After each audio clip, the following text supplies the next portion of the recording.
What do you love? What do you love? Who do you love? There are a lot of ways to answer that question. When you have free time, what do you spend your free time on? What do you spend your money on? What do you love? I want you to be thinking about that question as we talk about Solomon this week.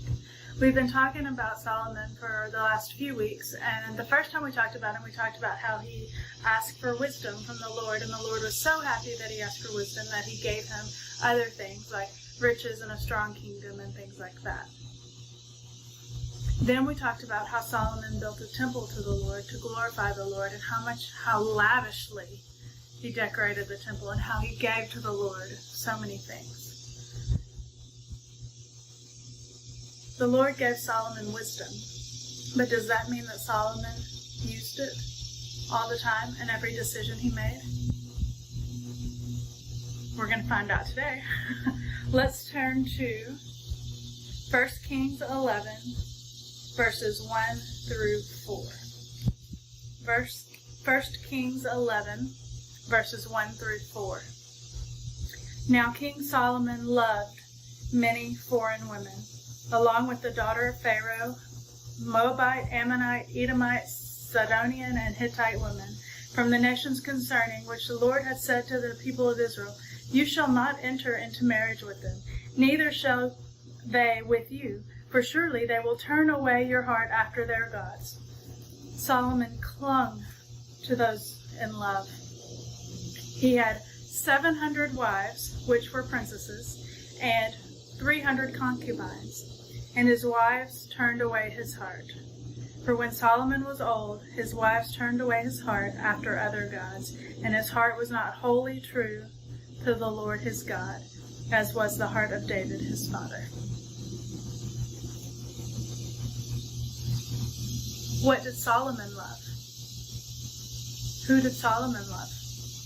Right there, the first verse, it says he loved his foreign wives. Loved many foreign women. What did that lead to? Loving all these foreign women, what did that lead to? It led to disobedience, because it says, and it's referring to a verse, Deuteronomy 17:17, when it says, concerning which the Lord has said to the people of Israel, You shall not enter into marriage with them. So God says, all of these people who have foreign gods, who have different gods than you do, don't marry them. Why?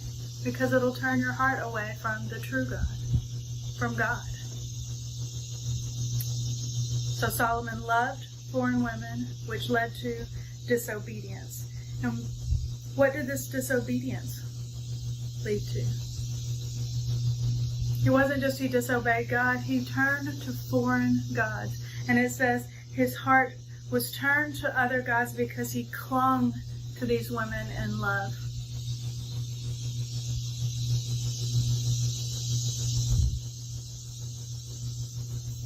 Are you able to decide who you love?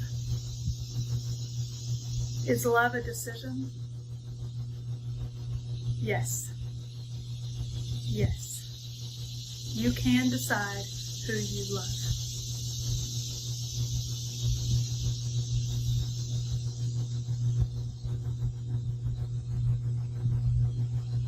Choose carefully. If the person or thing that you are choosing to love is not drawing you closer to the Lord, I want you to make a difficult decision to turn from them and turn back to the Lord. Do you hear what I'm saying? Love can be full of feelings. You can feel love, but it's also a decision. Who do you love? Part of loving is spending time, spending thought energy on someone or something. Can you choose what you think about? Yes, it says take captive every thought. Can we choose what we think about? Yes. Can we choose how we spend our time? Yes. Can we choose who and what we love? Yes. So choose carefully. Where will you allow your thoughts to stay? It can be you have a stray thought and then you take it captive.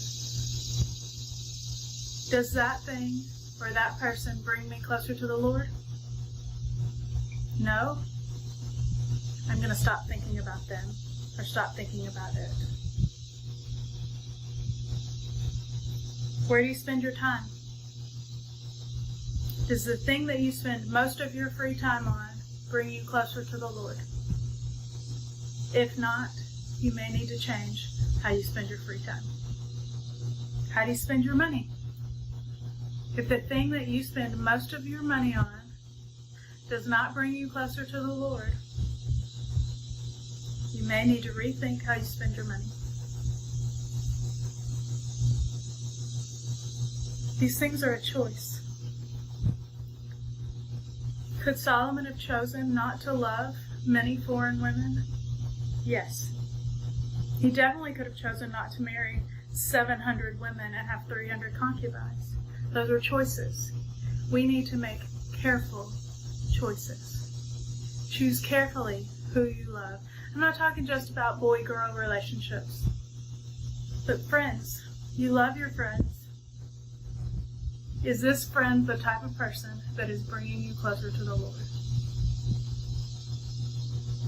And then later on, when you start dating, be very careful. Does this person bring me closer to the Lord? You can choose who you love. You can choose what you love. Why did Solomon love all of these women? He may have really loved the prestige that came with having so many wives. You have to be really rich to support 700 wives and 300 concubines. So we could have liked how it made him look to have that many women.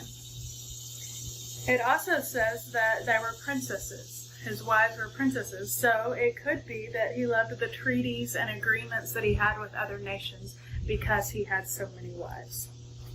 We don't know for sure.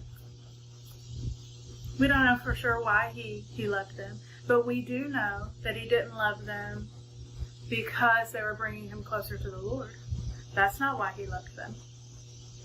He chose to love them even though they weren't bringing him closer to the Lord. We read further and we see that this decision brought about the end of the kingdom of Israel and Judah being together. The Lord becomes angry with him because he is turned to foreign gods, and he says, because of this, the kingdom is going to be taken away from you. Not in your lifetime, but in the lifetime of your son. And so we see that the kingdom of Israel and Judah becomes split between Rehoboam and Jeroboam. And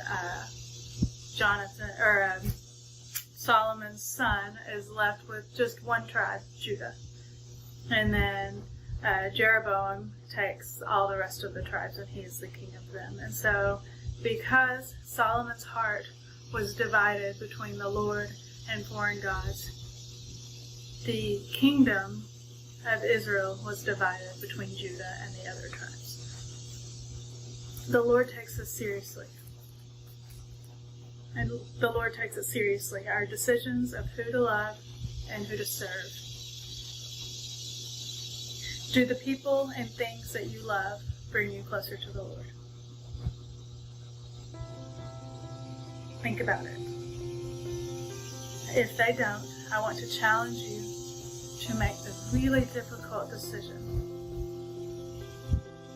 to choose to love something else.